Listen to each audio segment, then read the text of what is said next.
क्या सच बोलना किसी डाकू को भी नेक बना सकता है? अब्दुल कादिर जिलानी के बचपन का यह वाकया इसका सबसे बड़ा सबूत है। जब वो लगभग 18 साल के थे तो उन्होंने इल्म हासिल करने के लिए बगदाद जाने का इरादा किया। उस ज़माने में बगदाद इल्म का बहुत बड़ा मरकज़ था। सफ़र पर भेजते समय उनकी वालिदा ने 2 बहुत अहम बातें कही। हमेशा सच बोलना, कभी झूठ ना बोलना, चाहे कैसी भी मुश्किल क्यों ना आ जाए।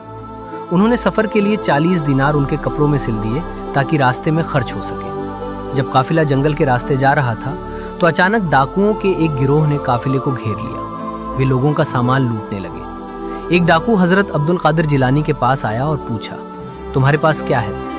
उन्होंने बहुत सादगी से जवाब दिया, मेरे पास 40 दिनार हैं। डाकू को लगा कि यह बच्चा मजाक कर रहा है, इसलिए वो आगे बढ़ गया। कुछ देर बाद दूसरा डाकू आया और उसने भी वही सवाल किया। हजरत अब्दुल कादिर जिलानी ने फिर वही जवाब दिया, मेरे पास 40 दिनार हैं जो मेरी माँ ने मेरे कपड़ों में सिले हैं। अब डाकुओं को शक हुआ, इसलिए वे उन्हें अपने सरदार के पास ले गए।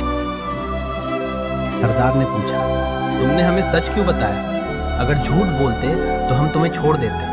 हजरत अब्दुल कादिर जिलानी ने बहुत गहरी बात कही, मेरी माँ ने मुझे कभी झूठ न बोलने की नसीहत की है। मैं उनकी नसीहत और अल्लाह से किए वादे को नहीं तोड़ सकता। ये बात सुनकर डाकुओं का सरदार बहुत रोने लगा। उसने कहा, तुम इतने छोटे होकर अपनी माँ और अल्लाह से किए वादे को नहीं तोड़ते और हम इतने बड़े होकर सालों से अल्लाह की नाफरमानी करते रहे। उस दिन उस सरदार ने तौबा कर ली और कहा जाता है कि उसके साथ कई डाकू भी सही रास्ते पर आ गए।